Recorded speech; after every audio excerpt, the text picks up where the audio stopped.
नमस्कार, जय हिंद दोस्तों। मैं अंकित कुमार अपने अजय गुरुकुल में आप सभी का हार्दिक स्वागत करता हूं। आशा करता हूं आप सभी लोग बहुत ही अच्छे होंगे। लग चुकी है तलम मंजिल की, लग चुकी है तलम मंजिल की, अब खुद को आग में झोंक देंगे। ठोकरें कहती हैं मारा जाएगा, हौसले कहते हैं देख लेंगे, हौसले कहते हैं देख लेंगे। दोस्तों, आज इस क्लास में हम लोग 1 दिसंबर 2020 की थर्ड शिफ्ट में पूछे गए जीके जीएस के मोस्ट इंपॉर्टेंट प्रश्नों को अध्ययन करेंगे, जो कि हमारे एग्जाम के लिए मोस्ट इंपॉर्टेंट हैं, होने वाले हैं। और इससे जो भी हमारे संबंधित से प्रश्न है वो सारे अन्य भी प्रश्न करवाए जाएंगे। दोस्तों, यदि आप हमारे चैनल पर नए हैं, चैनल को सब्सक्राइब अवश्य कर लें और बेल आइकन को दबाना ना भूलें। दोस्तों, आज की क्लास का पहला प्रश्न हमारा है, करेक्ट निम्नलिखित में से कौन सी नदी अमरकंटक की पहाड़ियों से निकलती है। निम्नलिखित में से कौन सी नदी जो है अमरकंटक की पहाड़ियों से निकलती है। दोस्तों, इसका राइट आंसर हो जाएगा नर्मदा नदी। कहाँ से निकलती है? अमरकंटक की पहाड़ी जो है यह मध्य प्रदेश से निकलती है। कहाँ से निकलती है? अमरकंटक की पहाड़ियों से मध्य प्रदेश से निकलती है। दोस्तों, बात करते हैं। दोस्तों, यहाँ हमारा ताप्ती नदी दिया है, ऑप्शन सेकंड में है ताप्ती नदी। तो दोस्तों, यह ताप्ती नदी कहाँ से निकलती है? ताप्ती नदी हमारा बैतूल जिला जो है, कहाँ कौन सा है? बैतूल जिला है मध्य प्रदेश का। यहाँ से जो है ताप्ती नदी हमारी निकलती है। कहाँ से? बैतूल जिला जो है कहाँ से निकलती है? मध्य प्रदेश से निकलती है। और ऑप्शन थर्ड में दिया हमारा महानदी। दोस्तों, महानदी ये कहाँ से निकलती है?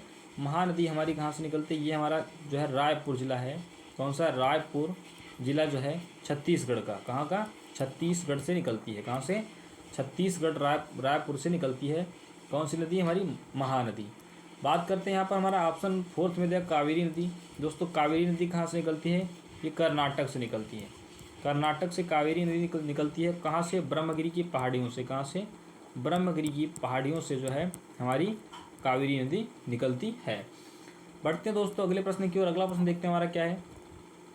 अगला प्रश्न दिया गया उन विभिन्न परिस्थिति तंत्रों का एक संग्रह है जिनमें एक समान जलवायु परिस्थितियाँ पाई जाती हैं। दोस्तों, इसका राइट आंसर हो जाएगा हमारा जीवोम। जीवोम जो है उन सभी परिस्थितिकी तंत्रों को का एक संग्रह है जिनमें जो समान जलवायु की स्थितियाँ पाई जाती है। किसमें? जीवोम में, या इसे इंग्लिश में बायोम के नाम से भी जानते हैं। बढ़ते हैं दोस्तों अगले प्रश्न की ओर। अगला प्रश्न हमारा करें, निम्नलिखित में से किस भुगतान बैंक ने अप्रैल 2020 में आभासी और भौतिक वर्चुअल फिजिकल डेबिट कार्ड जारी करने के लिए मास्टर कार्ड के साथ भागीदारी की? दोस्तों, इसका राइट आंसर हो जाएगा पेटीएम ने। बढ़ते हैं दोस्तों अगले प्रश्न की ओर। अगला प्रश्न हमारा देखते हैं क्या है। अगला प्रश्न अगर कह रहा है कि सील किए जाने योग्य या खुले कांच के पात्र में मृदा और पादप होते हैं, इनके रख रखाव के लिए खोलकर उनके अंदर पादपों तक पहुंचाया जा सकता है, के नाम से जानते हैं। दोस्तों, जो है इसे हम किस नाम से जानते हैं? पेलुडारियम या रिपारियम या ऑस्ट्रेमियम जो है, या टेरारियम। तो दोस्तों, इसका राइट आंसर हो जाएगा टेरारियम। राइट आंसर 4 हो जाएगा। बढ़ते हैं दोस्तों अगले प्रश्न की ओर। अगला प्रश्न हमारा दिया करा कि सर रिचर्ड क्रिप्सफोर्ड को भारतीय राजनीतिक समूहों के सहयोग प्राप्त करने के निम्नलिखित में से किस वर्ष भारत भेजा गया था? दोस्तों, इसका राइट आंसर हो जाएगा हमारा क्या हो जाएगा? राइट आंसर हो जाएगा हमारा थर्ड, 1942 में। दोस्तों, 1942 में हमारा कौन सा मिशन आया? Cripps mission. कौन सा? क्रिप्स मिशन कब आया? ये हमारा 1942 ईस्वी में आया। दोस्तों, इस क्रिप्स मिशन का उद्देश्य क्या था? क्रिप्स मिशन का उद्देश्य क्या था? दोस्तों, क्रिप्स मिशन के लोगों का कहना था कि जो सेकेंड वर्ल्ड वॉर जो है 1939 से 1945 तक चला है। दोस्तों, इसमें कहा था कि भारत के लोग, भारतवासी जो हैं इसमें हमारा सपोर्ट करें द्वितीय विश्व युद्ध में लड़ने में। उसके बाद में क्या जाए, जब हम युद्ध जीत जाएंगे उसके बाद में हम क्या करेंगे? सब आपकी संविधान सभा का निर्माण करवाएंगे। उसके बाद में जो है संविधान सभा का निर्माण करवाएंगे। दोस्तों, गांधी जी ने इसको जो है क्रिप्स मिशन को क्या कहा है? क्रिप्स मिशन को जो है गांधी जी ने क्रिप्स मिशन को क्या कहा है? क्रिप्स मिशन को जो है क्या कहा है? क्रिप्स मिशन को जो है गांधी जी ने पोस्ट डेटेड चेक कहा है। क्या कहा? पोस्ट डेटेड चेक कहा। पोस्ट डेटेड चेक जो है किसने कहा? गांधी जी ने जो है पोस्ट डेटेड इसे चेक कहा था। और दोस्तों, बात करते हैं क्रिप्स मिशन 1942 ईस्वी में आया। और क्रिप्स मिशन जो है ये इस समय जो है वायसराय कौन था? दोस्तों, इस समय वायसराय हमारा था लिन लिथगो। कौन था? लिन लिथगो। दोस्तों, 1942 में जो हमारा ये क्रिप्स मिशन आया, तो दोस्तों उस समय वायसराय हमारा लिन लिथगो था। और इसे महात्मा गांधी जी ने जो है इसे क्या कहा था? पोस्ट डेटेड चेक कहा था। और बात करते हैं, और उस समय इंग्लैंड का प्रधानमंत्री कौन था? दोस्तों, उस समय इंग्लैंड का प्रधानमंत्री कौन था? ये था विंस्टन चर्चिल। कौन था? विंस्टन चर्चिल था। कौन था? विंस्टन चर्चिल था। और दोस्तों बात करते हैं, कभी एग्जाम में पूछा गया है महात्मा गांधी को अधनंगा फ़कीर किसने कहा था। महात्मा गांधी को अधनंगा फ़कीर किसने कहा था दोस्तों, हमारा विंस्टन चर्चिल जो था, विंस्टन चर्चिल जो था, इसने जो है चर्चिल ने महात्मा गांधी को जो है अधनंगा फ़कीर के नाम से महात्मा गांधी को कहा था। दोस्तों यहाँ पर हमारा ऑप्शन में दिया गया 1917 ईस्वी में। दोस्तों 1917 ईस्वी में चंपारण सत्याग्रह हुआ था। कौन सा? चंपारण सत्याग्रह कहाँ हुआ था? सत्याग्रह ये हमारा कब हुआ था? सत्याग्रह हमारा हुआ था 1917 ईस्वी में। कहाँ हुआ था? बिहार में हुआ था। कहाँ हुआ था? चंपारण सत्याग्रह बिहार में हुआ था। दोस्तों यहाँ पर ऑप्शन में हमारा दिया फोर्थ में देकर 1909। दोस्तों 1909 उसमें हमारा मार्ले मिंटो एक्ट आया था। कौन सा? Morley Minto act. कौन सा? 1909 में हमारा कौन सा एक्ट आया था? 1909 में हमारा मार्ले मिंटो एक्ट आया था। मार्ले मिंटो एक्ट कब आया था? ये हमारा 1909 ईस्वी में मार्ले मिंटो एक्ट आया था। और बात करते दोस्तों यहाँ पर 1929 ईस्वी में दोस्तों ये हमारा कौन सा अधिवेशन हुआ था? लाहौर अधिवेशन कब हुआ था? लाहौर अधिवेशन कब हुआ था दोस्तों? कांग्रेस का लाहौर अधिवेशन ये हमारा 1929 ईस्वी में हुआ था। दोस्तों बात करते हैं यहाँ पर 1942 में जो है ये हमारे कांग्रेस के अध्यक्ष कौन थे? ये हमारे कौन थे? कांग्रेस के अधिवेशन के अध्यक्ष ये हमारे थे अबुल कलाम आज़ाद थे। 1942 में जो अबुल कलाम आज़ाद जी जो थे कांग्रेस के अध्यक्ष थे। बढ़ते दोस्तों अगले प्रश्न की ओर। अगला प्रश्न हमारा देखा निम्नलिखित में से अशोक सम्राट किस राजवंश के शासक थे? अशोक सम्राट किस राजवंश के शासक थे दोस्तों? इसका राइट आंसर क्या हो जाएगा? मौर्य वंश के जो है अशोक सम्राट शासक थे। किस वंश के थे? मौर्य वंश के शासक थे। दोस्तों यहाँ पर दिया गुप्त वंश। दोस्तों गुप्त वंश का संस्थापक कौन था? दोस्तों गुप्त वंश के संस्थापक हमारे कौन थे? श्रीगुप्त थे। कौन थे? श्रीगुप्त। श्रीगुप्त जो है गुप्त वंश का संस्थापक कौन थे? ये हमारे श्रीगुप्त थे। दोस्तों यहाँ पर हमारा नंद वंश दिया है। नंद वंश के संस्थापक कौन थे? ये हमारे महापद्मानंद कौन थे? महापद्मनंद जो है ये जो है नंद वंश के संस्थापक कौन थे? ये हमारे महापद्मनंद थे। दोस्तों यहाँ पर दिया हुआ है ऑप्शन फोर्थ में दिया शुंग वंश के संस्थापक। दोस्तों शुंग वंश के संस्थापक कौन थे? ये हमारे पुष्यमित्र शुंग थे। कौन थे? पुष्यमित्र शुंग। पुष्यमित्र शुंग जो है ये शुंग वंश के संस्थापक थे। दोस्तों इसका राइट आंसर क्या हो जाएगा? अशोक जो है ये निम्नलिखित में किस राजवंश से संबंधित थे? तो दोस्तों अशोक जो है ये मौर्य वंश से संबंधित थे। दोस्तों मौर्य वंश की स्थापना पूछ लेता है किसने की? दोस्तों मौर्य वंश की स्थापना है चंद्रगुप्त मौर्य ने की थी। किसने? चंद्रगुप्त मौर्य ने जो है चंद्रगुप्त मौर्य की स्थापना मौर्य वंश की स्थापना चंद्रगुप्त मौर्य सेकंड ने की थी। बढ़ते हैं दोस्तों अगले प्रश्न की ओर। अगला प्रश्न हमारा देकर है सितंबर 2020 तक भारत में सार्वजनिक क्षेत्रों में कितनी बैंकें थी? तो उससे इसका राइट आंसर हो जाएगा हमारा 12 बैंकें थी। कितनी बैंकें थी? 12 बैंकें थी। बढ़ते दोस्तों अगले प्रश्न की ओर। अगला प्रश्न देखते हैं हमारा क्या है। अगला प्रश्न हमारा देकर भारतीय संविधान सभा ने भारतीय संविधान को कब अपनाया? भारतीय संविधान सभा ने भारतीय संविधान को कब अपनाया? तो दोस्तों इसका राइट आंसर हो जाएगा हमारा फर्स्ट हो जाएगा। क्या हो जाएगा? 26 नवंबर 1949 ईस्वी को जो है भारतीय संविधान सभा ने अपनाया था। कब अपनाया था? 26 नवंबर 1949 को। दोस्तों ये हमारा ऑप्शन जो है ये गलत हो जाएगा। 15 अगस्त 1948 को अपनाया नहीं गया था। दोस्तों ये अपनाया कब गया था? 26 नवंबर 1949 को। 26 नवंबर 1949 को जो है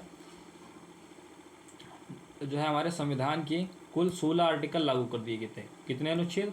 16 अनुच्छेद। दोस्तों ये हमारे कब लागू कर दिए गए थे? ये 26 नवंबर 1949 को ही लागू कर दिए गए। दोस्तों ये हमारा आर्टिकल 394 में लिखा हुआ है कि जो है हमारे 15 आर्टिकल जो है लागू हो जाएंगे। आर्टिकल 394 लिखा हुआ था दोस्तों। आर्टिकल टोटल हमारे 26 नवंबर 1949 से लागू कर दिए गए थे।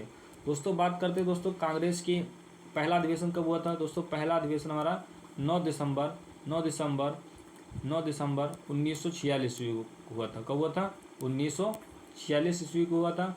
दोस्तों इसके अस्थायी अध्यक्ष कौन थे? दोस्तों इसके अस्थायी अध्यक्ष हमारे कौन थे? ये हमारे सच्चिदानंद सिन्हा जी थे। कौन थे? ये हमारे सच्चिदानंद सिन्हा जी जो है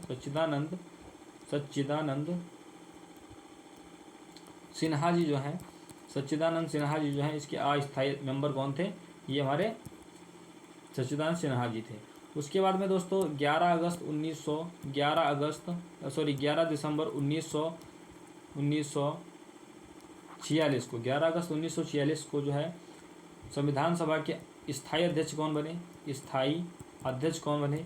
दोस्तों ये हमारे डॉक्टर राजेंद्र प्रसाद जो है संविधान सभा के स्थायी मेंबर कौन बने? स्थायी सदस्य कौन थे? डॉक्टर राजेंद्र प्रसाद जी थे। कौन थे? डॉक्टर राजेंद्र प्रसाद जो है संविधान सभा के स्थायी अध्यक्ष थे।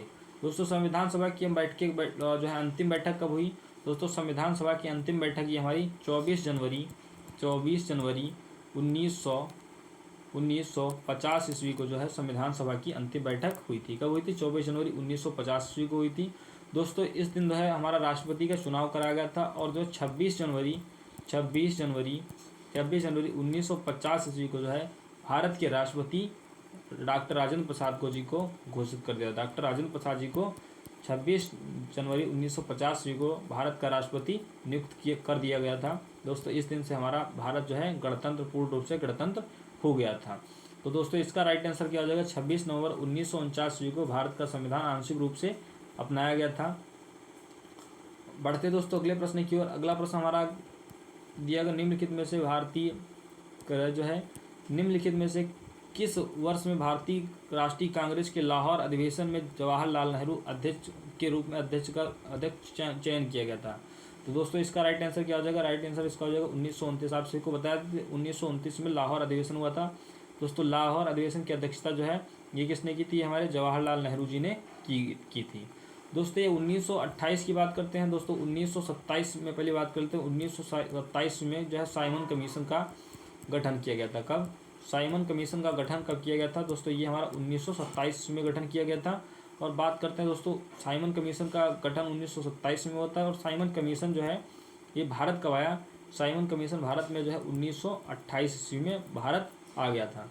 दोस्तों जो है ये 1928 में दोस्तों इसका विरोध बहुत अधिक लोगों ने इसका विरोध किया। और दोस्तों इसके विरोध में लाला लाजपत राय जो थे, लाला लाजपत राय कौन थे?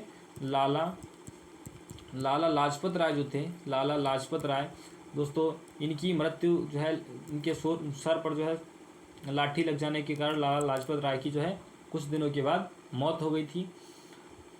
और उसके बाद बात करते हैं दोस्तों यहाँ पर 1924 ईस्वी ऑप्शन दिया। 1924 ईस्वी में दोस्तों ये हमारी एक मोस्ट इम्पॉर्टेंट घटना हुई। ये हमारी 1924 ईस्वी में 1924 ईस्वी में जो है महात्मा गांधी जी ने जो है महात्मा गांधी 1924 ईस्वी के बेलगांव अधिवेशन की अध्यक्षता कब की? बेलगांव अधिवेशन की अध्यक्षता किसने की? ये हमारे महात्मा गांधी जी ने। इन्होंने केवल कांग्रेस के एक ही अधिवेशन की अध्यक्षता की। ये हमारी बेलगांव अधिवेशन की अध्यक्षता 1924 ईस्वी में की थी। बात करते हैं इसी के जस्ट पास की बात कर लेते हैं 1925 ईस्वी। 1925 ईस्वी में दोस्तों ये कांग्रेस की पहली भारतीय महिला, भारतीय राष्ट्रीय कांग्रेस की जो है कांग्रेस की पहली भारतीय महिला जो है किसकी अध्यक्ष रही? पहली भारतीय महिला कांग्रेस की अध्यक्ष कौन थी? भारतीय महिला की बात करते हैं। पहली भारतीय महिला कौन थी? ये हमारी सरोजनी नायडू थी। कौन थी? सरोजनी नायडू जी जो है, सरोजनी नायडू जी हैं। ये दोस्तों भारत की पहली कांग्रेस की पहली भारतीय महिला जो है कांग्रेस के अध्यक्ष कौन बनी? ये हमारी श्रीमती सरोजनी नायडू बनी। कब बनी? 1925 में दोस्तों एक कहाँ का अधिवेशन हुआ था? कानपुर का अधिवेशन हुआ था। कहाँ हुआ था? कानपुर में जो है कांग्रेस का अधिवेशन हुआ था। इसकी अध्यक्षता जो है सरोजनी नायडू जी के द्वारा की गई थी। बात करते हैं सरोजनी नायडू। दोस्तों सरोजनी नायडू को जो है भारत की कोकिला के नाम से भी जानते हैं। सरोजनी नायडू को जो है सरोजनी नायडू जी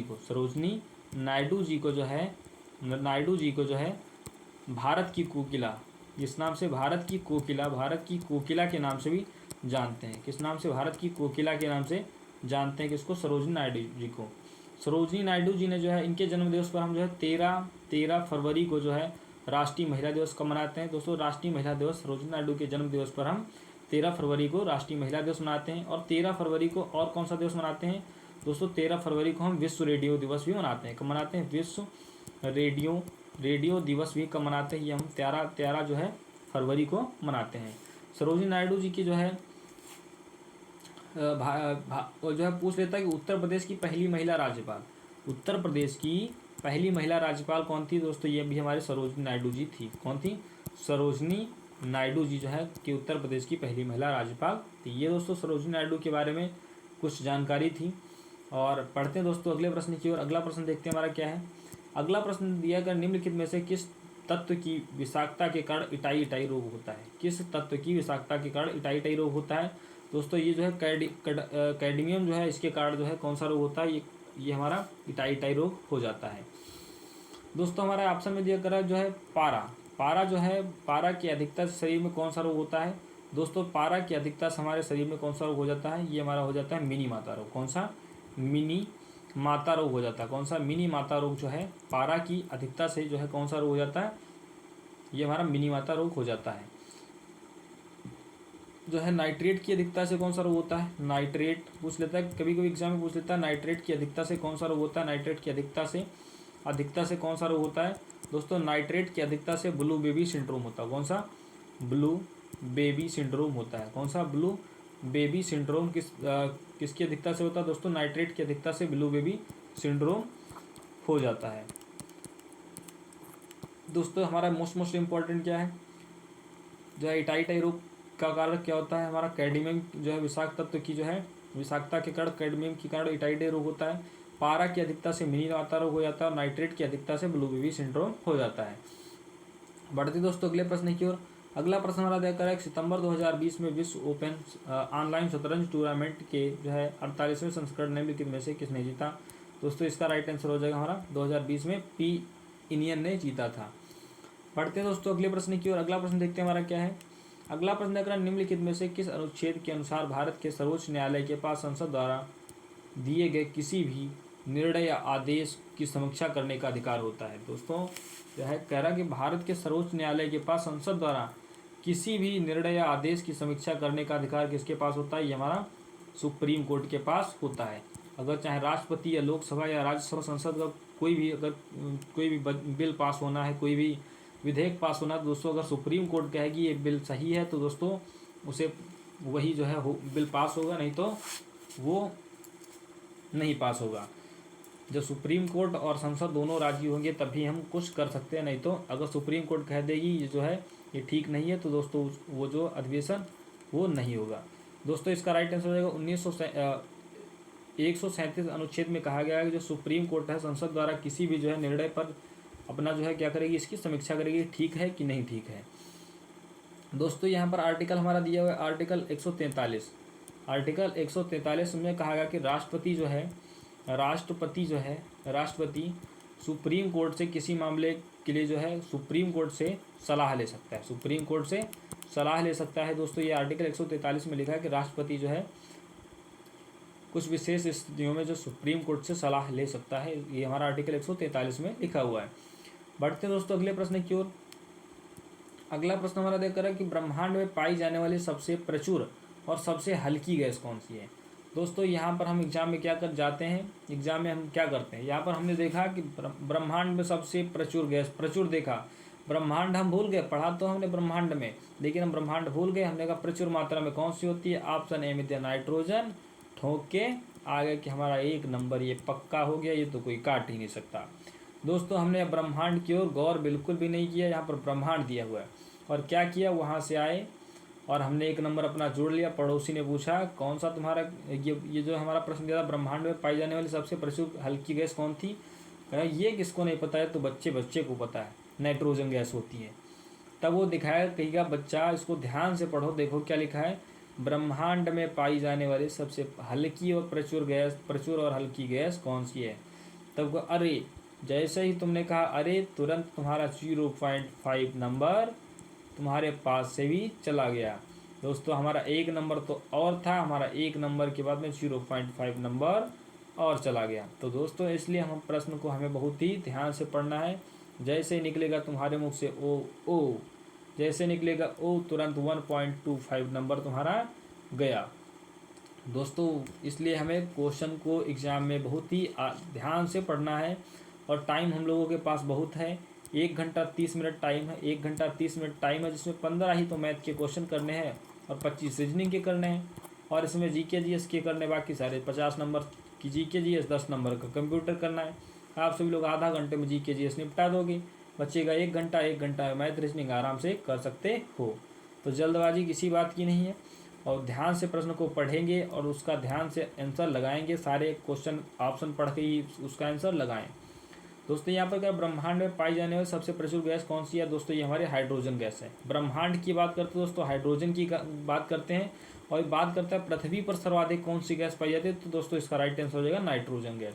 अगर पृथ्वी की बात करता है दोस्तों नाइट्रोजन गैस, अगर ब्रह्मांड की बात करता है दोस्तों हाइड्रोजन गैस ब्रह्मांड में सर्वाधिक पाई जाती है। दोस्तों यहाँ पर बात करते हैं पृथ्वी पर। दोस्तों पृथ्वी पर लगभग हमारी जो है 78% जो है कौन सी गैस पाई जाती है, 78% गैस हमारी पाई जाती है नाइट्रोजन। और ऑक्सीजन जो है कितनी गैस पाई जाती है दोस्तों, ऑक्सीजन जो हमारा 20.09% लगभग गैस जो है हमारी ऑक्सीजन गैस पाई जाती है। कौन सी गैस, ऑक्सीजन गैस 20.9% जो है पाई जाती है। कहीं कहीं आप सभी को 21% भी देखने को मिलेगा। तो दोस्तों इसका राइट आंसर हो जाएगा हमारा डी, हाइड्रोजन जो है ब्रह्मांड में सबसे अधिक जो है और सबसे हल्की गैस पाई जाती है। बढ़ते हैं दोस्तों अगले प्रश्न की। अगला प्रश्न हमारा कह रहा है मैरी कॉम 2014 के एशियाई खेलों में स्वर्ण पदक जीतने वाली प्रथम भारतीय महिला थी। निम्नलिखित में से किस खेल से जो है भारत का प्रतिनिधित्व करती थी। दोस्तों यहाँ पर इसका राइट आंसर हो जाएगा हमारा MC मैरी कॉम। ये जो है मुक्केबाजी से संबंधित है। किससे संबंधित है, MC मैरी कॉम। ये जो है किससे संबंधित, ये हमारी मुक्केबाजी से संबंधित है। बढ़ते हैं दोस्तों अगले प्रश्न की ओर। अगला प्रश्न अगर उष्णकटिबंधीय वर्षा के कारण तीव्र अपरदन के कारण निम्नलिखित में कौन सी प्रकार की मृदा की उर्वरकता कम हो जाती है। तो दोस्तों इसका राइट आंसर हो जाएगा लाल मिट्टी या लेटेराइट मृदा या काली मृदा या पीली मृदा। तो दोस्तों इसका राइट आंसर हो जाएगा हमारा लेटेराइट मृदा। बात करते हैं दोस्तों लेटेराइट मृदा की। तो लेटेराइट मृदा जो है, लेटेराइट मृदा की बात करते हैं दोस्तों, ये हमारी चाय और कॉफ़ी के उत्पादन के लिए जो है ये बहुत ही अच्छी भूमि होती है लेटेराइट मृदा। और बात करते हैं दोस्तों यहाँ पर हमारी काली मृदा। काली मृदा जो है ये, इसको हम किस नाम से जानते हैं, ये हमारे एग्जाम में बहुत बार प्रश्न पूछा गया है कि काली मृदा का दूसरा और नाम क्या है। और काली मृदा जो है, काली मृदा को और किस नाम से जानते हैं दोस्तों, काली मृदा को हम रेगुर मृदा के नाम से भी जानते हैं। किस नाम से, रेगुर मृदा के नाम से भी काली मृदा को जानते हैं। किस नाम से, रेगुर मृदा के नाम से काली मृदा को जानते हैं। या इसे तुम कपासी मृदा के नाम से भी कह सकते हो, या इसे आप कपासी मृदा के नाम से भी कह सकते हो, क्योंकि इसमें जो है दोस्तों कपास की जो है खेती सर्वाधिक मात्रा में इसमें बहुत ही अच्छी पैदावार होती है। और काली मिट्टी में आप सभी लोग गेहूँ है, काली मिट्टी में गेहूँ है, गेहूँ है, जौ है, कपास तो है ही, ये सारी फसलें आप सभी लोग इसमें अच्छी पैदा कर सकते हो। दोस्तों काली मृदा हमारे लिए मोस्ट इम्पॉर्टेंट है। भारत की मृदा को कितने भागों में बांटा गया दोस्तों, भारत की मृदा को 8 भागों में बांटा गया है। और यहाँ पर दिया लाल मृदा। दोस्तों लाल मृदा की बात करें दोस्तों, लाल मृदा का लाल रंग किसके कारण होता है दोस्तों, ये हमारा फेरस ऑक्साइड के कारण, फेरस ऑक्साइड के कारण जो है मृदा का लाल रंग होता है। किसके कारण, फेरस ऑक्साइड के कारण मृदा का जो है लाल रंग होता है। बढ़ते हैं दोस्तों अगले प्रश्न की ओर। अगला प्रश्न अगर जल जीवन मिशन, जल जीवन अभियान निम्नलिखित में से किस वर्ष शुरू किया गया था। इस अभियान का किस वर्ष शुरू किया था, इसका उद्देश्य 2024 तक भारत के हर घर जल में जो है घरेलू नल कनेक्शन के माध्यम से सुरक्षित और पर्याप्त पेयजल उपलब्ध कराना है। तो दोस्तों इसका राइट आंसर हो जाएगा 2019 में जल जीवन मिशन की शुरुआत की गई थी। दोस्तों बात करते हैं जल जीवन मिशन। जल जीवन मिशन जो है पूर्ण रूप से गोवा में जो है हर घर जल का लक्ष्य पूरा कर लिया गया है। जल जीवन यहाँ पर बात कर लेते दोस्तों सन 2014 की। सन 2014 की बात करते हैं दोस्तों। सन 2014 में हमारा जो है 2 अक्टूबर सन 2014 को 2 अक्टूबर इसको साफ साफ लिख लेते हैं यहाँ पर।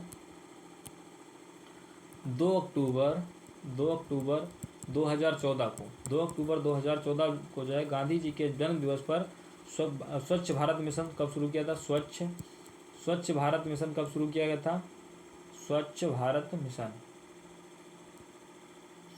मिशन कब शुरू किया गया था दोस्तों, ये हमारा 2 अक्टूबर 2014 को स्वच्छ भारत मिशन शुरू किया गया था। बात करें 2016 की दोस्तों, 2016 में बात करते 2016 में 1 मई 2016 को जो है उज्ज्वला योजना, PM उज्ज्वला योजना जो है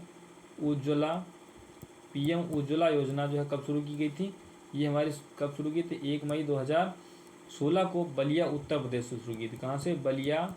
बलिया उत्तर प्रदेश से शुरू की थी। कहाँ से की थी? बलिया उत्तर प्रदेश से 1 मई 2016 को उज्ज्वला योजना शुरू की गई थी। बात कर लेते दोस्तों 2017 में आयुष्मान भारत योजना जो है, आयुष्मान भारत योजना ये 2017 में शुरू हुई थी। कब हुई थी? आयुष्मान भारत जो है ये योजना 2017 से शुरू हुई थी। बढ़ते दोस्तों अगले प्रश्न की ओर। अगला प्रश्न देखते हैं हमारा क्या है।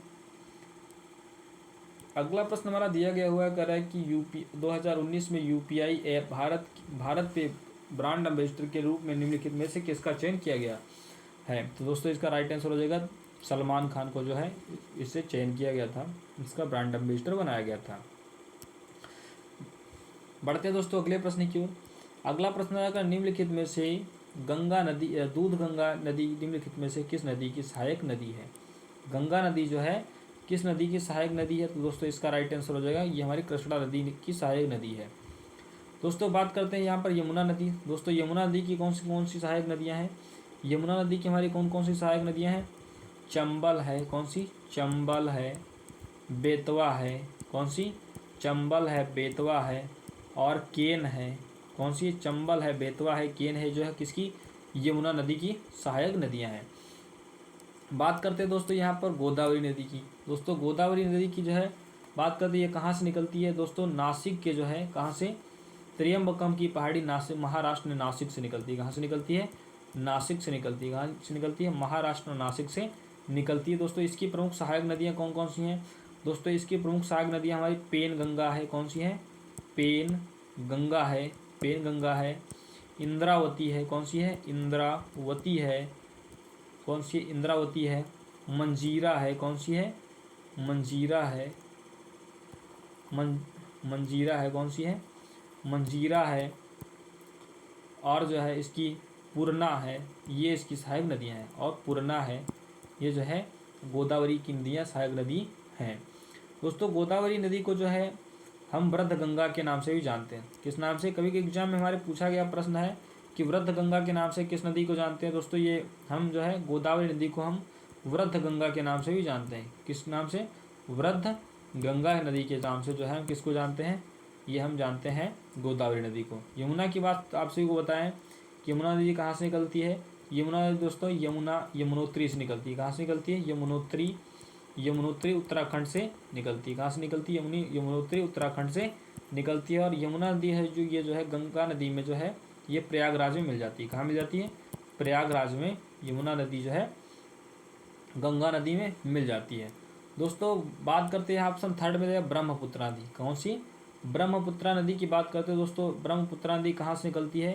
ये मेरे मानसरोवर से निकलती है। कहाँ से? मानसरोवर से, सरोवर तिब्बत से निकलती है। ब्रह्मपुत्रा नदी मानसरोवर तिब्बत से निकलती है। दोस्तों इसे जो है तिब्बत में सांगपो के नाम से जानते हैं। तिब्बत में से सांगपो के नाम से सांगपो के नाम से जानते हैं। किस नाम से? तिब्बत में से सांगपो के नाम से जानते हैं। दोस्तों असम में से ब्रह्मपुत्र के नाम से जानते हैं। और दोस्तों ये निकलती है जो हमारी बांग्लादेश में जाती है तो इसे जो है हम किस नाम से जानते हैं? बांग्लादेश में जाती है तो इसे हम जमुना के नाम से भी जानते हैं। किस नाम से? बांग्लादेश में इसे हम बांग्लादेश में जो है इसे जमुना नदी के नाम जमुना के नाम से ब्रह्मपुत्र को हम जानते हैं। कहाँ से निकलती है दोस्तों? मानसरोवर तिब्बत से निकलती है। और दोस्तों इसे जो है तिब्बत में से सांगपो के नाम से जानते हैं। और ये भारत में जब आती है असम में आती है दोस्तों, असम में ब्रह्मपुत्रा कहलाती है। और जब भी बांग्लादेश आती है दोस्तों ये क्या कहलाती है? जमुना नदी कहलाती है। दोस्तों हम बात करते हैं जो इसकी ब्रह्मपुत्रा की सहायक नदियाँ। ये हमारे एग्जाम में कई बार प्रश्न पूछा गया ब्रह्मपुत्र की निम्न में से कौन सी सहायक नदी नहीं है? तो हमारी ब्रह्मपुत्र की नदी कौन कौन सी सहायक हैं? लोहित है, कौन सी है? लोहित है, दिबांग है, कौन सी? दिबांग है, लोहित है, दिबांग है, दिहांग है, कौन सी है? कामेंग है, कौन सी है? कामेंग है, कामेंग है, मानस है, कौन सी है? मानस है और सुबनसिरी है, कौन सी है? सुबनसिरी है, सुबनसिरी। ये जो है किसकी सहायक नदियाँ हैं? ये दोस्तों ब्रह्मपुत्रा नदी की सहायक नदियाँ हैं। किसकी? ब्रह्मपुत्रा नदी की सहायक नदियाँ हैं। और दोस्तों यहाँ पर हमारा दिया, यहाँ पर कौन सी नदी दी है? ब्रह्मपुत्र। ये हमारी दी है कृष्णा नदी। दोस्तों कृष्णा नदी की बात करते हैं दोस्तों कहाँ से निकलती है? ये हमारी कृष्णा नदी कहाँ से निकलती है? हमारी महाबलेश्वर की पहाड़ियों से निकलती है। कहाँ से निकलती है? महाबलेश्वर की पहाड़ियों से निकलती है। कहाँ से? महाबलेश्वर की पहाड़ियों से निकलती है। दोस्तों कृष्णा नदी की सहायक नदियों की बात करते हैं दोस्तों। कृष्णा नदी की सहायक नदी हमारी कौन कौन सी हैं? भीमा है। कौन सी है? भीमा है। कोयना है। कौन सी है? कोयना है। भीमा है, कोयना है और मूसी है। कौन सी? मूसी है। अमरावती है। कौन सी? अमरावती। दोस्तों ये हमारी किसकी सहायक नदियाँ हैं? ये हमारी कृष्णा नदी की सहायक नदियाँ हैं। दोस्तों नदियों के बारे में, चारों नदियों के बारे में डिटेल से अध्ययन कर चुके हैं। बढ़ते हैं दोस्तों अगले प्रश्न की ओर। अगला प्रश्न अगर विशु निम्नलिखित में से किस राज्य के प्रसिद्ध त्योहारों में एक है? विशु दोस्तों कहाँ का फेमस है? ये हमारा केरल का है। कहाँ का है? केरल का है। और बात करते हैं असम। असम का दोस्तों कौन सा है? बिहू। कौन सा है? बिहू जो है असम का है। और तमिलनाडु की बात करते हैं दोस्तों। तमिलनाडु में हमारा कौन सा मनाया जाता है?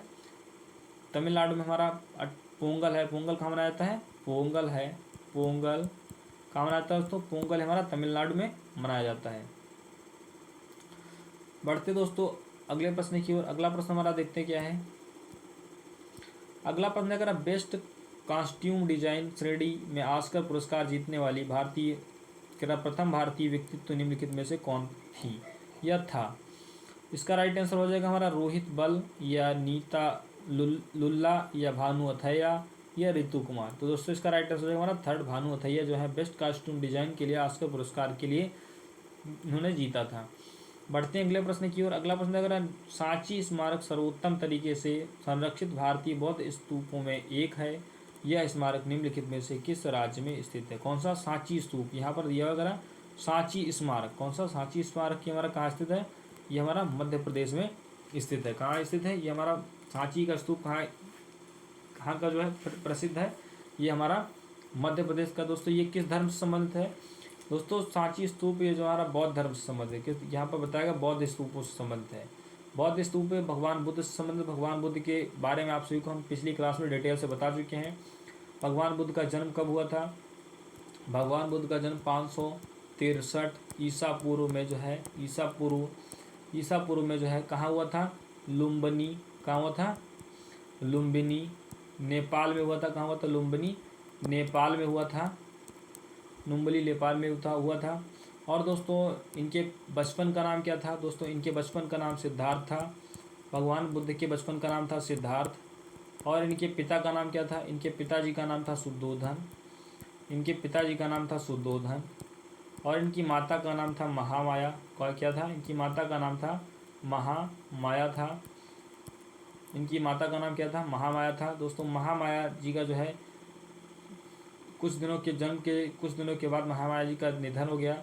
दोस्तों इनका पालन पोषण इनकी मौसी प्रजापति गौतमी ने किया था। किसने?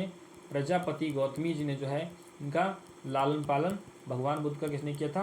प्रजापति गौतमी जी ने किया था। बात करते हैं दोस्तों भगवान बुद्ध की जो है विवाह किसके साथ हुआ था? दोस्तों भगवान बुद्ध का विवाह जो है यशोधरा के साथ जो है 16 वर्ष की आयु में यशोधरा के साथ हुआ था। किसके साथ?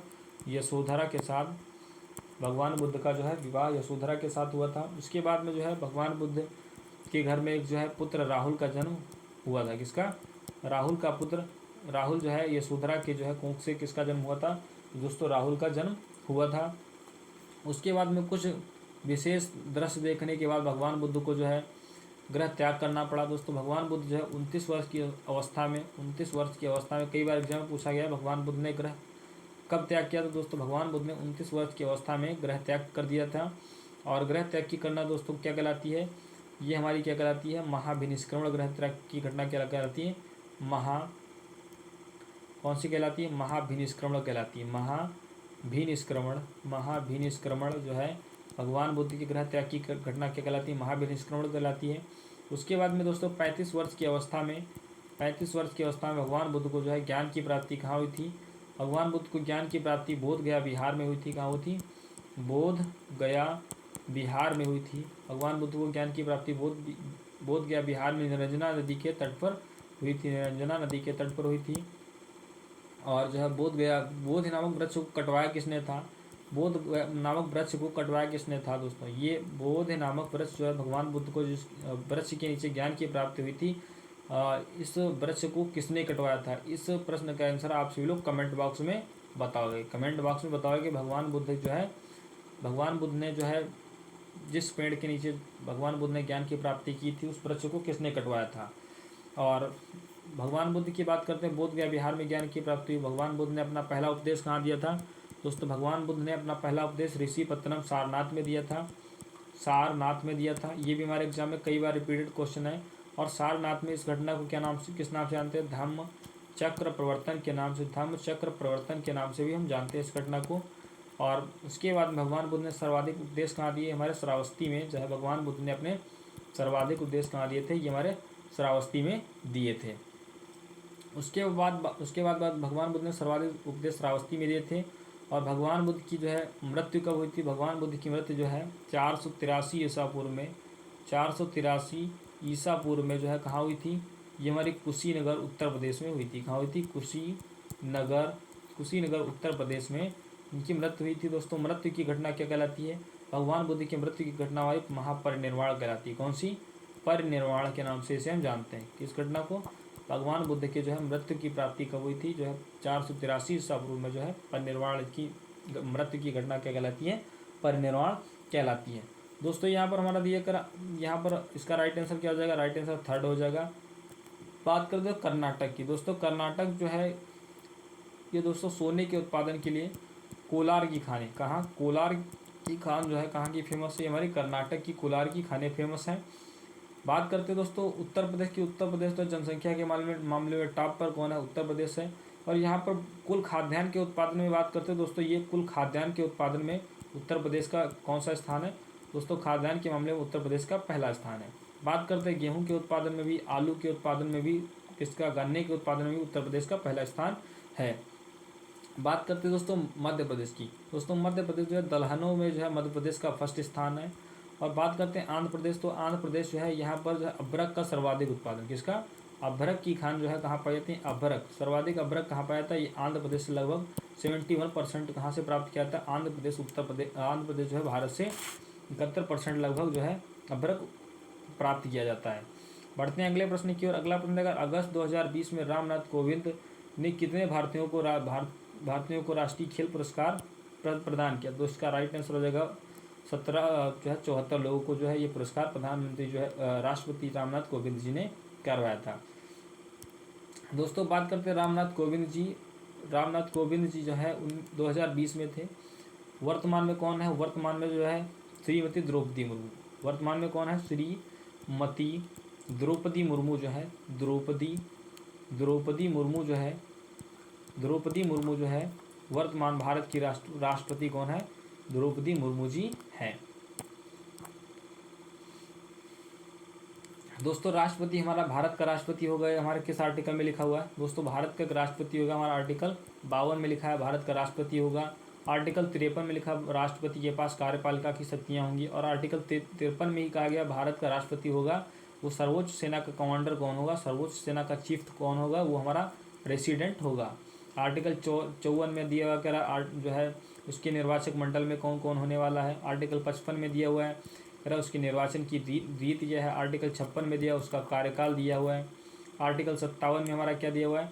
पुनः निर्वाचन आर्टिकल 57 में दिया गया हुआ है। आर्टिकल हमारा जो 60 में क्या दिया? आर्टिकल 60 में हमारी शपथ दी हुई है। और आर्टिकल 61 में जो है हमारा क्या दिया है? इस पर महाभियोग दिया है। तो दोस्तों ये था हमारा राष्ट्रपति का प्रोसीजर। राष्ट्रपति दोस्तों वर्तमान में कौन है? ये आर्टिकल महत्वपूर्ण संबंधित आर्टिकल राष्ट्रपति से। तो दोस्तों ये राष्ट्रपति से संबंधित महत्वपूर्ण आर्टिकल आप सभी को बताया। जैसा कि बढ़ते दोस्तों अगले प्रश्न की। अगला प्रश्न देखते हैं हमारा क्या है। अगला प्रश्न अगर खिलाड़ियों को अंतर्राष्ट्रीय स्तर की प्रतियोगिताओं में उत्कृष्ट योगदान देने के लिए सक्षम करने हेतु उत्कृष्ट और सराहनीय कार्य करने वाले कोचों को सम्मानित करने के निम्नलिखित में से कौन सा पुरस्कार दिया जाता है? दोस्तों इसका राइट आंसर हो जाएगा हमारा द्रोणाचार्य पुरस्कार दिया जाता है। दोस्तों अब राजीव गांधी खेल रत्न पुरस्कार का नाम बदलकर मेजर ध्यानचंद जी के नाम पर जो है इसे क्या करता है? मेजर ध्यानचंद पुरस्कार कर दिया। क्या नाम कर दिया गया? मेजर ध्यानचंद पुरस्कार कर दिया गया है। दोस्तों मेजर ध्यानचंद जी को हम हॉकी का जादूगर के नाम से भी जानते हैं। किसके नाम से? हॉकी का जादूगर। हॉकी का जादूगर जो है जादूगर के नाम से जो है हम मेजर ध्यानचंद जी को जानते हैं। दोस्तों इनका जन्म दिवस कब है? 29 अगस्त को इनके जन्म दिवस पर हम लोग राष्ट्रीय खेल दिवस मनाते हैं। राष्ट्रीय खेल दिवस जो है मेजर ध्यानचंद जी के जन्म दिवस पर हम कौन सा दिवस मनाते हैं? राष्ट्रीय खेल दिवस कब मनाते हैं? 29 अगस्त को राष्ट्रीय खेल दिवस मनाया जाता है। बढ़ते दोस्तों अगले प्रश्न की ओर। अगला प्रश्न देखते हैं हमारा क्या है। अगला प्रश्न अगर माइकल लुकास रेजनेविल्ड 2020 में अपनी किस पुस्तक के लिए अंतर्राष्ट्रीय पुरस्कार बुकर पुरस्कार जो है सबसे कम उम्र की लेखक बनी? तो इसका right answer discomfort of evening right answer हो जाएगा। बढ़ते हैं अगले प्रश्न की ओर। अगला प्रश्न हमारा कुल जमा व निश्चित प्रतिशत होता है जो बैंक को केंद्रीय बैंकों के पास रखना होता है। जो बैंकों को केंद्रीय बैंकों के पास रखना होता है वह कुल किसका जमाओं का जो है कितना प्रतिशत होता है? तो करा CRR cash reverse repo rate नगद आरक्षित अनुपात कुल जमाओं का वह निश्चित प्रतिशत होता है जो बैंकों को केंद्रीय बैंक के पास रखना होता है। बैंकों को केंद्रीय बैंकों के पास रखना हो क्या क्या कहलाता है? हमारा नगद आरक्षित अनुपात, यानी कि कह सकते हो कैश रिवर्स रेशियो कह सकते हो आप। इसका राइट आंसर हो जाएगा हमारा 4th। अगले प्रश्न की बढ़ते हैं। अगला प्रश्न अगर रानी लक्ष्मीबाई ने ब्रिटिश औपनिवेशों के साथ लड़ाई करते हुए किस वर्ष वीर गति को प्राप्त की गई थी? दोस्तों ये हमारी वीर गति को कब प्राप्त हुई? हमारी 1858 ईस्वी में जो है रानी लक्ष्मीबाई वीर गति को प्राप्त हो गई। दोस्तों 1857 की क्रांति के बारे में आप सभी को हम पिछली क्लास में चर्चा बहुत डिटेल से कर चुके थे। जो ये इसमें जो है मंगल पांडे जी को फांसी दे दी गई थी। दोस्तों अंग्रेज जो है अपनी बंदूकों में जो है गाय और सूअर की चर्बी का इस्तेमाल कर रहे थे। दोस्तों तब इनका मंगल पांडे जी ने विरोध किया था और मंगल पांडे ने जो है एक अंग्रेज को गोली मारकर हत्या कर दी थी। उसके जुर्म में इनको जो है फांसी की सज़ा हो गई थी। बढ़ते दोस्तों अगले प्रश्न की ओर। अगला प्रश्न देखते हैं हमारा क्या है। कर निम्नलिखित में से किस प्रकार के बाजारों को जो है खरीदार विक्रेता के रूप में व्यक्ति और संस्थान होते हैं? कर वित्तीय प्रतिभूतियों जैसे बॉन्ड या स्टॉक प्राप्त होते हैं। दोस्तों इसका राइट आंसर हो जाएगा कह रहा है कि पूंजी बाजार हो जाएगा। आ जाएगा पूंजी बाजार हो जाएगा। अगला प्रश्न हम देखते हैं क्या है।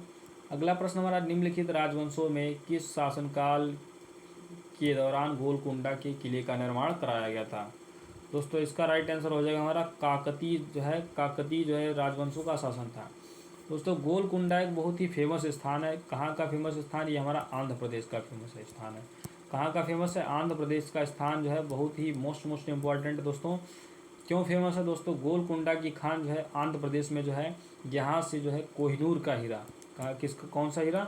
कोहिनूर का जो है कौन सा हीरा? कोहिनूर का हीरा कहाँ से निकला था?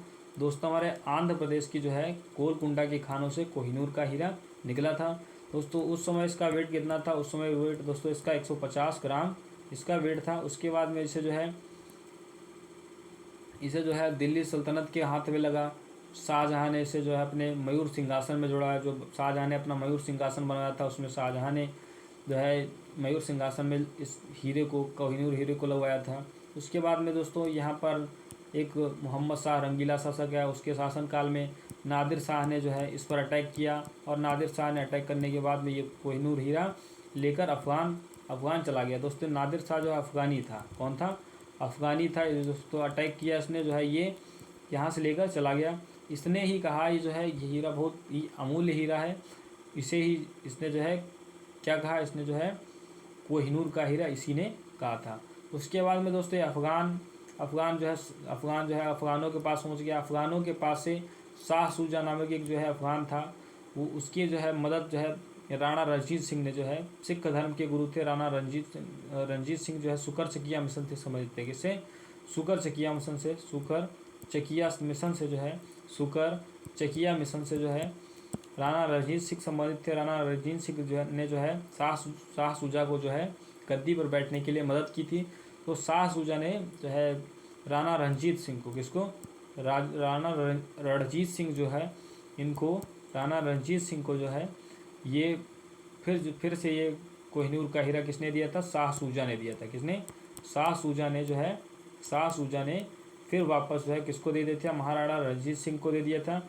रणजीत सिंह की बात करते दोस्तों महाराणा रणजीत सिंह जो है महाराणा रणजीत सिंह की बात करते दोस्तों इन्होंने जो है अमृतसर में जो है गोल्डन टेम्पल बना हुआ है, जिसे स्वर्ण मंदिर के नाम से हम जानते हैं। किस नाम से? स्वर्ण मंदिर के नाम से जानते हैं। स्वर्ण मंदिर के नाम से जिसे हम जानते हैं, स्वर्ण मंदिर के नाम से जिसे हम जानते हैं दोस्तों, उस पर जो है स्वर्ण सोने की जो है चादर चढ़वाने वाले कौन थे? ये हमारे कौन थे? ये राणा रणजीत सिंह थे। कौन थे? राजा रणजीत सिंह जो है, इन्होंने स्वर्ण की चादर को जो है इस पर किसने चढ़वाई थी दोस्तों? राणा रणजीत सिंह ने इस पर चढ़वाई थी। उसके बाद हम बात करते हैं दोस्तों, उसके बाद बात कर लेते हैं दोस्तों। यहाँ पर हमने आप सभी को बताया कि उसके बाद में बात करते हैं राणा रणजीत सिंह। राणा रणजीत सिंह के बारे में बात करते हैं तो राणा रणजीत सिंह के जो पुत्र हुए, कुछ पुत्र हुए जो है, दिलीप एक फेमस शासक थे। कौन से? दिलीप सिंह। कौन थे? दिलीप सिंह इसमें जो है फेमस शासक थे। ये बचपन में ही इनके पिता जो है एक्सपायर हो गए और इनको जो है कम उम्र में इनको गद्दी पर बिठा दिया गया। दोस्तों अंग्रेज़ों ने इनसे कहा कि जाओ तुम पढ़ाई करने के लिए जाओ, कहाँ जाओ? इंग्लैंड जाओ। इंग्लैंड में अपना एक कोहिनूर हीरा साथ में लेते जाओ। यहाँ से वो कोहिनूर हीरा कहाँ पहुँच गया? यहाँ से वो कोहिनूर हीरा पहुँच गया, फिर से पहुँच गया इंग्लैंड। इंग्लैंड की महारानी जो है दोस्तों, उन्हीं के मुकुट में इसे जड़ाकर उन्हीं के ताज में आज भी ये कोहिनूर हीरा लगा हुआ है। दोस्तों कोहिनूर हीरा का राज क्या था? आप सभी को बहुत ही अच्छी तरीके से बताया कि कहाँ से ये कहाँ मिला और कहाँ कैसे भारत से अफ़गानिस्तान, अफ़गानों के पास इंग्लैंड गया, अफ़गानों के पास से फिर भारत आया, फिर भारत से कहाँ चला गया? अंग्रेज़ों के हाथ इंग्लैंड चला गया। दोस्तों गुप्त वंश की स्थापना आप सभी को बता चुके हैं। चंद्रगुप्त जो है मौर्य वंश की स्थापना चंद्रगुप्त मौर्य ने की थी, ये भी आप सभी को बता चुके हैं। बढ़ते हैं अगले प्रश्न की ओर। अगला प्रश्न अगर सितंबर 2020 में निम्नलिखित में से किसे 1 अक्टूबर 2020 से 3 वर्षों की अवधि के लिए केरल स्थित दक्षिण भारतीय बैंक के MD CEO के रूप में नियुक्त किया गया? दोस्तों 2020 में मुरली रामकृष्ण जी को नियुक्त किया गया था। अगला प्रश्न है अगर दक्षिण भारत की सबसे ऊंची चोटी निम्नलिखित में से कौन सी है? दक्षिण भारत की सबसे ऊंची चोटी कौन सी है दोस्तों? इसका राइट आंसर हो जाएगा हमारे अनाईमुड़ी जो है, इसे कहीं यहाँ पर अनामुड़ी दिखाया है, कहीं कहीं आप सभी को अनाईमुड़ी भी देखने को मिलेगा। अनाईमुड़ी भी कहीं कहीं आप सभी को देखने को मिलेगा। तो दोस्तों इसका राइट आंसर हो जाएगा सेकंड। यहाँ पर दोस्तों दिया दोदा बेटा। दोदा बेटा जो है ये किसकी सर्वाधिक ऊंची चोटी, सबसे ऊंची चोटी है? ये दोस्तों नीलगिरी की। किसकी? नीलगिरी की सबसे ऊंची चोटी दोस्तों कौन सी है? तो नीलगिरी की सबसे ऊंची चोटी हमारी दोदा बेटा है। कौन सी है? दोदा बेटा जो है नीलगिरी की सबसे ऊंची चोटी है। बढ़ते हैं दोस्तों अगले प्रश्न की ओर। अगला प्रश्न अगर कि थिरुमलाई नायककर महल निम्नलिखित में से किस शहर में स्थित है? कौन सा? थिरुमलाई नायककर महल किस शहर में स्थित है दोस्तों? इसका राइट आंसर होगा मदुरई में स्थित है। कहाँ स्थित है? मदुरई में स्थित है। मैसूर दोस्तों किसका पुराना नाम? दोस्तों मैसूर जो है कर्नाटक का पुराना नाम। किसका? कर्नाटक का पुराना नाम क्या कहलाता है? हमारा मैसूर कहलाता है।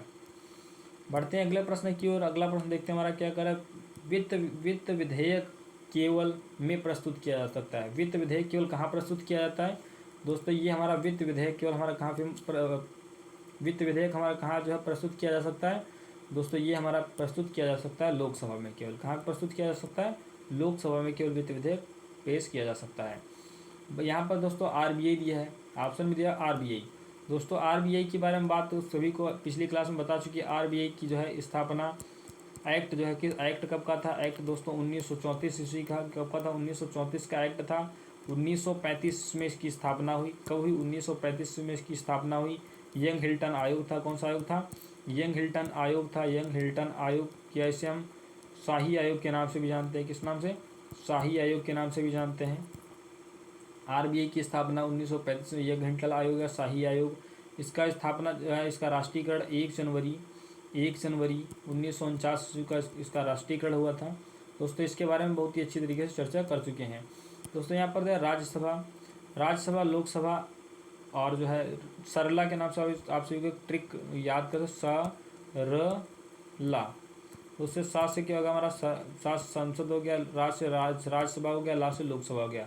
दोस्तों 80 हमारी राज्यसभा और 81 हमारी लोकसभा है और संसद हमारी किसमें? आर्टिकल 79 में संसद। सा से हो गया हमारा सरला, सा से हो गया संसद और रा से हो गया हमारा क्या हो गया? राज्यसभा और ला से हो गया लोकसभा। दोस्तों ये हमारे 79, 80, 81 में जो आर्टिकल में सब लिखा हुआ है।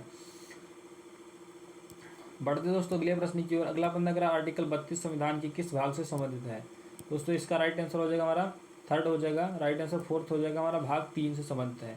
मौलिक अधिकार जो है इसमें बताया गया कि जो है मौलिक अधिकार भाग 3 में बताए गए हैं। भाग 3 12 से 35 भाग 3 में जो है 6 प्रकार के मौलिक अधिकार बताए गए हैं।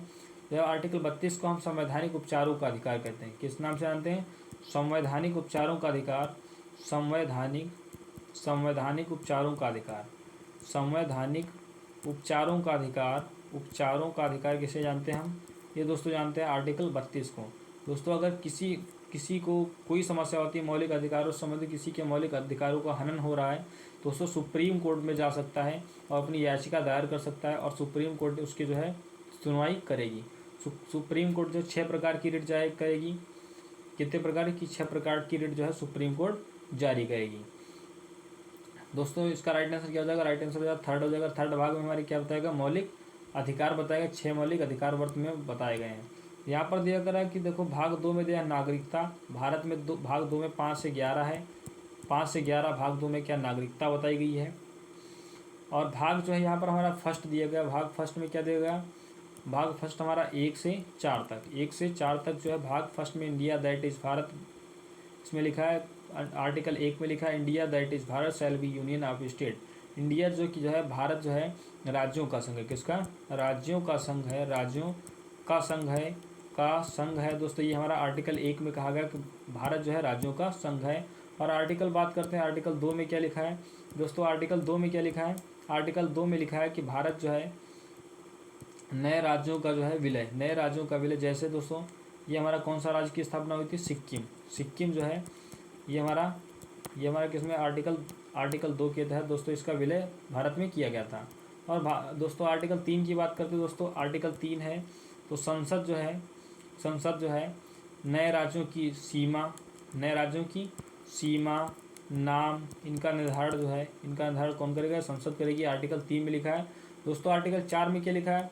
आर्टिकल 4 में लिखा है कि अगर 2 और 3 आर्टिकल 2 और 3 में किसी प्रकार का संशोधन होता है तो उसे हम एक जो है 368 जो है के अंतर्गत संविधान संशोधन के तहत नहीं मानेंगे। अगर जो है 2 और 3 में कोई संविधान संशोधन होता है तो 368 अनुच्छेद के तहत संविधान संशोधन नहीं माना जाएगा। ऐसा किस आर्टिकल में बताया गया दोस्तों? ऐसा आर्टिकल जो है अनुच्छेद 4 में बताया गया हुआ है। यहाँ पर दोस्तों भाग हमारा दिया 4। भाग 4 में हमारा क्या दिया गया? भाग 4 में हमारा दिया गया DPSP। क्या दिया है? DPSP। ये इसमें क्या दिया? नीति निर्देशक तत्व। राज्य के नीति निर्देशक तत्व ये हमारे कहाँ से लिए गए हैं? हमारे आयरलैंड से लिए गए हैं।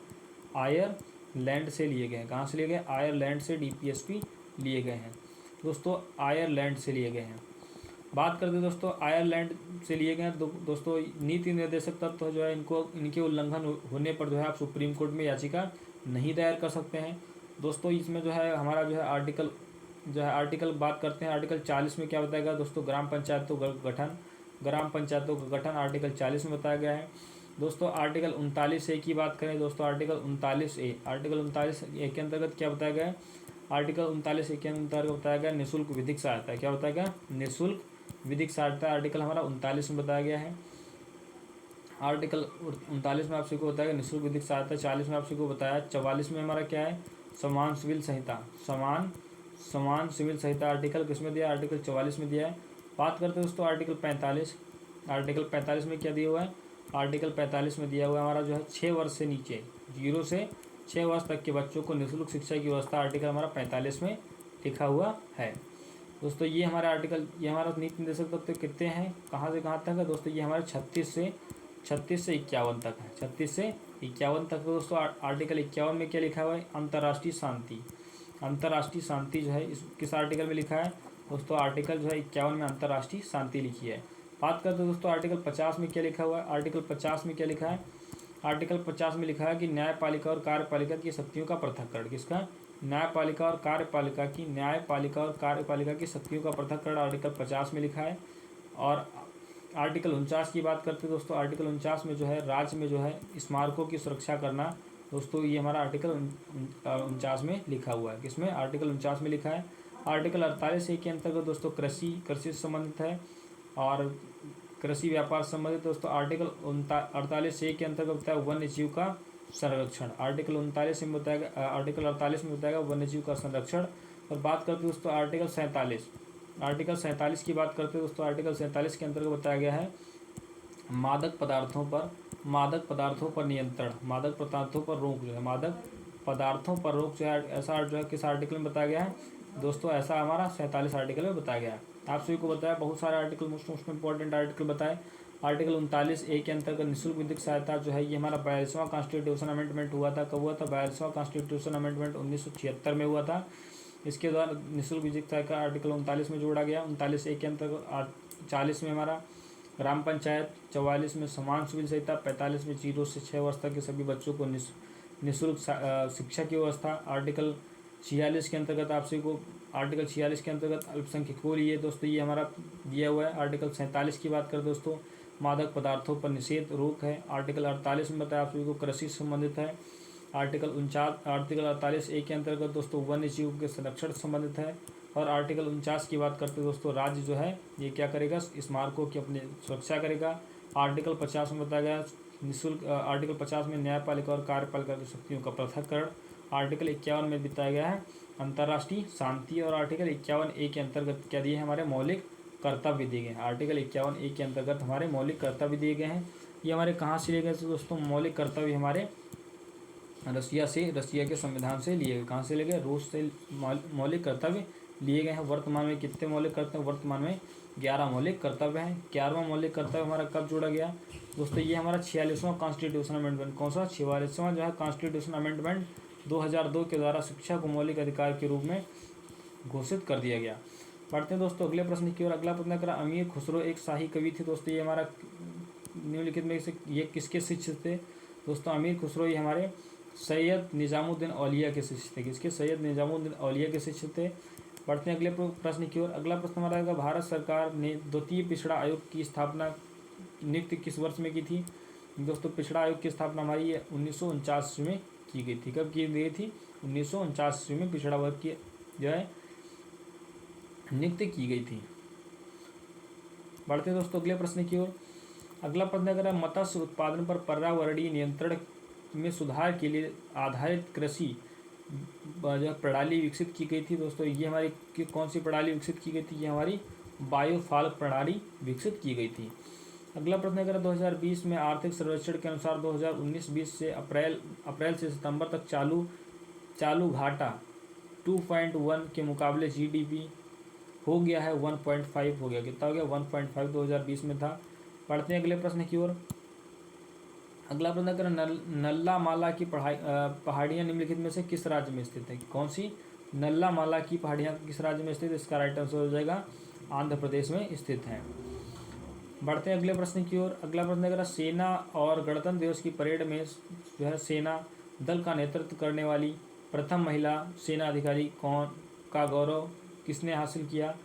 उन्होंने यह उपलब्धि 2020 में प्राप्त की। तो ये कौन थी? हमारी तानिया शेरगिल थी। कौन सी? तानिया शेरगिल जो है परेड जो है इन्होंने जो है गणतंत्र दिवस की परेड में महिला जो है सेना अधिकारी का नेतृत्व किसने किया था? ये हमारी तानिया शेरगिल ने किया था।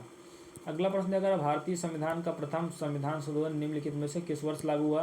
दोस्तों भारतीय संविधान का प्रथम संविधान संशोधन 1951 में लागू हुआ। कब हुआ? 1951 में लागू हुआ। फर्स्ट कॉन्स्टिट्यूशन अमेंडमेंट कब हुआ? 1951 में हुआ। तो इसके अंतर्गत दोस्तों हमारी 9वीं अनुसूची जोड़ी गई। कौन सी? 9वीं अनुसूची जोड़ी गई जी। किससे संबंधित थी ये दोस्तों? भूमि सुधार से संबंधित थी। किससे? भूमि सुधार से 9वीं अनुसूची संबंधित थी। किससे? भूमि सुधार से संबंधित थी। यहाँ पर दोस्तों आर्टिकल ये हमारा दिया गया अनुच्छेद यहाँ पर 1956 दिया। 1956 में हमारा क्या? राज्य पुनर्गठन आयोग का जो है ये कब बना था दोस्तों? ये हमारा 1956 ईस्वी में हमारा राज्य पुनर्गठन आयोग बना था दोस्तों। बात करते हैं भाषाई आधार पर सबसे पहला राज्य कौन सा अलग हुआ था? ये हमारा 1953 ईस्वी में आंध्र प्रदेश जो है भाषाई आधार पर सबसे पहला बनने वाला राज्य कौन सा? आंध्र प्रदेश था। कौन सा था? आंध्र प्रदेश था। पढ़ते हैं अगले प्रश्न की ओर। अगला प्रश्न निम्नलिखित में से कौन सा प्राधिकरण भारत के मौद्रिक नीतियों के निर्माण में संबंध रखता है? दोस्तों ये हमारा आरबीआई राइट आंसर हो जाएगा। आरबीआई की स्थापना के बारे में आपसे को बता चुके हैं दोस्तों। यहाँ पर वित्त मंत्रालय दोस्तों आर्टिकल 280 में हमारा आर्टिकल 280 के अंतर्गत हमारा वित्त मंत्रालय है। अगला प्रश्न करें, रामचरितमानस महाकाव्य निम्नलिखित के रचयिता निम्नलिखित में से कौन है। दोस्तों रामचरितमानस की बात करते हैं दोस्तों, इसके रचयिता तुलसीदास जी हैं। कौन है? तुलसीदास। वाल्मीकि जी के द्वारा बात करते हैं दोस्तों, वाल्मीकि जी के द्वारा जो है रामायण के रचयिता कौन है दोस्तों? ये हमारे वाल्मीकि जो है रामायण के रचयिता हैं। बात करते हैं दोस्तों, यहाँ पर दिया हुआ है भरत मुनि। भरत मुनि दोस्तों इन्होंने किस चीज़ की रचना की? दोस्तों नाट्य शास्त्र की रचना किसने? नाट्य शास्त्र की रचना दोस्तों किसने की? नाट्य शास्त्र की रचना किसने की? दोस्तों नाट्य शास्त्र की रचना हमारे भरत मुनि जी ने की थी। और यहाँ पर दिया फर्स्ट में दिया वेद व्यास। दोस्तों हमारे वेदों के संकलनकर्ता कौन माने जाते हैं? ये हमारे महर्षि वेद व्यास वेदों के रचयिता माने जाते हैं। वेद दोस्तों कितने हैं? 4 हैं। 4 वेद में सबसे पुराना वेद कौन सा है? ये हमारा ऋग्वेद है। कौन सा है? ऋग्वेद है। और सबसे नवीनतम वेद कौन सा हमारा है? सबसे नवीनतम वेद हमारा अथर्ववेद है। दोस्तों वेद त्रयी में हमारा अथर्ववेद वेद शामिल नहीं होता है। कौन सा? अथर्ववेद जो है वेद त्रयी में अथर्ववेद शामिल नहीं होता है। वेद त्रयी में सामवेद, ऋग्वेद, यजुर्वेद तीनों शामिल होते हैं। सामवेद को दोस्तों किस नाम से जानते हैं? भारतीय संगीत का जनक सामवेद के नाम से जानते हैं, सामवेद। और जो है सामवेद के नाम से जानते हैं। और यज्ञ यजुर्वेद जो है इसमें यज्ञों को करने का किस तरह से इसकी सारी प्रक्रिया बताई गई है। अथर्ववेद में जादू टोने हैं और औषधि हैं, दवाइयाँ हैं, ये सारे अथर्ववेद के अंतर्गत बताई गई हैं। बढ़ते दोस्तों अगले प्रश्न की। अगला प्रश्न अगर कि मेघालय का लोकप्रिय फसल कटाई त्यौहार निम्नलिखित में से कौन सा है। दोस्तों ये जो है कौन सा है त्यौहार? ये हमारा बंगला है। बंगला त्यौहार जो है मेघालय में फसल कटाई के समय जो है मनाया जाता है। यहाँ पर दिया हम्पी। दोस्तों हम्पी कहाँ का? ये कहाँ है? ये दोस्तों हम्पी कर्नाटक में स्थित है। कहाँ स्थित है? कर्नाटक में हम्पी स्थान है। ये जो हम्पी 50 के नोट पर बना हुआ है। किसके? 50 रुपये के नोट पर जो है हम्पी बना हुआ है। यहाँ पर दिया लोसर। लोसर दोस्तों ये कहाँ मनाया जाता है? लोसर हमारा लद्दाख में मनाया जाता है। जैसा कि आप सभी को कल बताया था, तो ये हमारे एग्जाम में पूछा भी गया है। लोसर कहाँ का प्रसिद्ध त्यौहार? ये हमारा लद्दाख का फेमस है। और चाप चार कूट की बात करते हैं दोस्तों, ये हमारा मिजोरम का फेमस है। कहाँ का? मिजोरम का जो है चाप चार कूट कहाँ मनाया जाता है? ये हमारा मिजोरम में मनाया जाता है। और यहाँ पर लोसा है। लोसर से दोस्तों एक लोसांग है। क्या है? लोसांग। इसमें बहुत ही दोस्तों कन्फ्यूजन रहता है। लोसांग कौन सा? लोसांग जो है ये कहाँ का है? लोसांग हमारा कहाँ का है? ये हमारा सिक्किम का है। कहाँ का है? लोसांग हमारा सिक्किम का है। और लोसर हमारा कहाँ का है? लद्दाख का है। इसमें कन्फ्यूजन बिल्कुल नहीं होगा। इसका राइट आंसर हो जाएगा हमारा सेकेंड। बढ़ते दोस्तों अगले प्रश्न की ओर। अगला प्रश्न है, मालाबार के दक्षिणी तालुकों जो है में मालाबार विद्रोह निम्नलिखित में से किस वर्ष शुरू हुआ था। दोस्तों इसका राइट आंसर हो जाएगा हमारा 1921 में शुरू हुआ था। कब शुरू हुआ था? 1921 में शुरू हुआ था। बढ़ते दोस्तों अगले प्रश्न की ओर। अगला प्रश्न है, गरबा निम्नलिखित में से किस राज्य का एक प्रमुख लोक नृत्य है। यह नृत्य देवी दुर्गा के 9 रूपों के सम्मान प्रदान करने के लिए नवरात्रि महोत्सव के दौरान मनाया जाता है। दोस्तों हमारा गरबा कहाँ का फेमस नृत्य है? ये हमारा गुजरात का है। कहाँ का है? गुजरात का गरबा है। राजस्थान की बात करते हैं दोस्तों घूमर है। उत्तर प्रदेश की बात करें दोस्तों कत्थक है, नौटंकी है। यहाँ पर बहुत ही फेमस है कत्थक जो है, कत्थक है, नौटंकी है, रामलीला है, रासलीला है, जो उत्तर प्रदेश के बहुत ही नाटक फेमस हैं। घूमर बात करें तो राजस्थान का कौन सा है? घूमर है। पनिहारिन है, ये सब राजस्थान के नृत्य हैं। अगला प्रश्न हमारा करें, क्लोरोफ्लोरोकार्बन के उपयोग से पृथ्वी की वायुमंडल की कौन सी परत जो है क्षतिग्रस्त हो जाती है। कौन सी? CFC के नाम से जानता है, CFC। दोस्तों इसका जो है उपयोग प्रशीतक के रूप में किया जाता है। जो है रेफ्रिजरेटर हमारे घरों में होते हैं दोस्तों, रेफ्रिजरेटर जो है, रेफ्रिजरेटरों में ये गैस भरी होती है। किसमें? रेफ्रिजरेटर में जो है, ये रेफ्रिजरेटरों में ये गैस भरी होती है। दोस्तों ये जो है प्रशीतक के रूप में काम आती है, लेकिन इससे जो है बहुत बड़ी हम सभी लोगों को हानि होती है। ये जो है ओजोन परत जो है, ओजोन परत को हानि होती है। दोस्तों ओजोन परत कौन सी परत है? ये दोस्तों जो हमारी अल्ट्रा वायलेट वेव जो है सूर्य की पराबैंगनी किरणें आती है। कौन सी? पराबैंगनी किरणें आती हैं। सूर्य की पराबैंगनी किरणें आती हैं।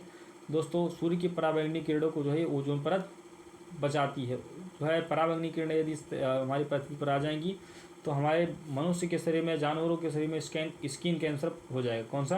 त्वचा कैंसर हो जाएगा। क्या हो जाएगा? त्वचा। कौन सा कैंसर हो जाएगा?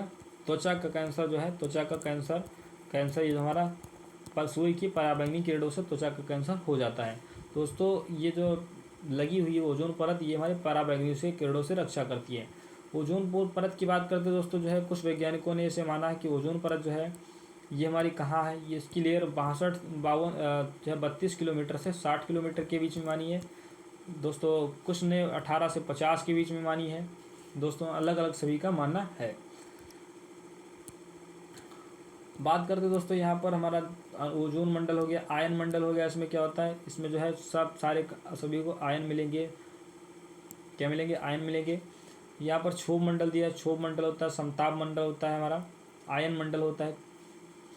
दोस्तों क्षोभ मंडल की बात करते हैं दोस्तों, ये हमारा पहला मंडल का क्षोभ मंडल। दोस्तों इसमें सारी जो है बारिश, ये सारी घटनाएं होती है। बारिश है, कोहरा है, धुंध, ये सारी क्षोभ मंडल में घटनाएं होती हैं।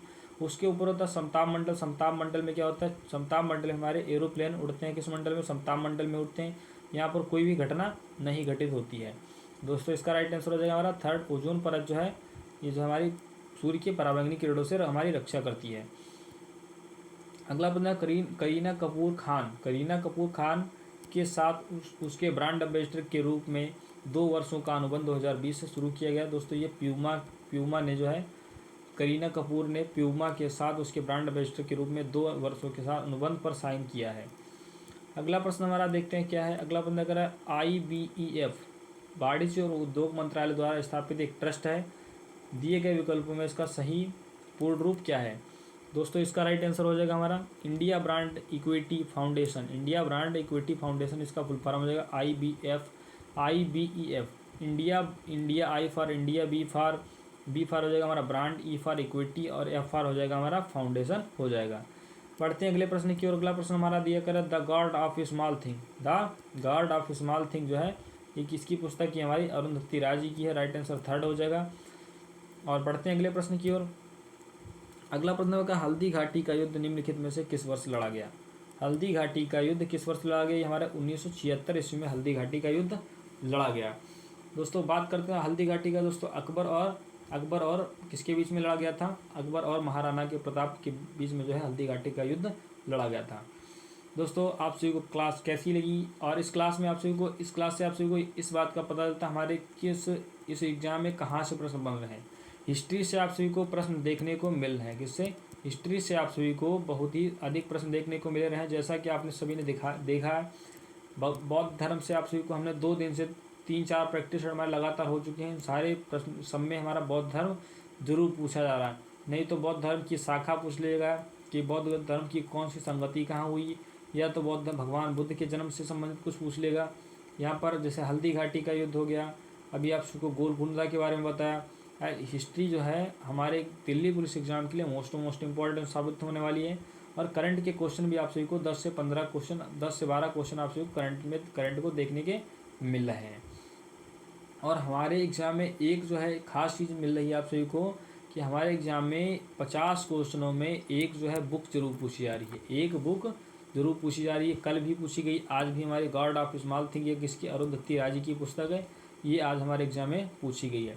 तो हमारे एग्ज़ाम के दोस्तों बुक्स बहुत ही फेमस हैं। और डांस है।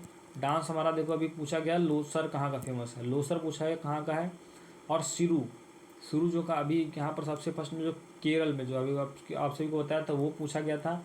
और अभी जो हमारा एक कहाँ का पूछा गया, अभी आप सभी को बताया था राजस्थान की, आप सभी को होता है जो है गुजरात का पूछा है, गरबा पूछा गया। तो दोस्तों इससे पता चलता है कि हमारे एग्ज़ाम में डांस से प्रश्न बनने की संभावना है। और बुक हमारे एग्ज़ाम में पूछी जा रही है। हिस्ट्री जो है हमारे लिए मोस्ट इम्पॉर्टेंट साबित होने वाली है। हिस्ट्री से बहुत सारे प्रश्न बन रहे हैं। जैसा कि आप सभी को हम लगातार बताते रहते हैं, क्रिप्स मिशन 1942 और 1929 और 1917, 1915 सारी घटनाएं आप सभी को याद रखनी है। हिस्ट्री हमारे लिए मोस्ट इम्पॉर्टेंट होने वाली है। इसलिए ये प्रैक्टिस हमारे लिए मोस्ट इम्पॉर्टेंट साबित होने वाला है। दोस्तों यदि हमारी क्लास पसंद आ रही हो तो वीडियो को लाइक और चैनल को सब्सक्राइब अवश्य कर लें, और दोस्तों को ज़्यादा से ज़्यादा शेयर करें, और जल्द से जल्द मेरा जो है 3000 आवर वॉचिंग टाइम पूरा करवाएं। आप सभी को इसी तरह से कंटेंट, अच्छा से अच्छा कंटेंट प्रोवाइड कराया जाएगा। आज के लिए इतना ही, कल फिर मिलेंगे सुबह 7 बजे। जय हिंद।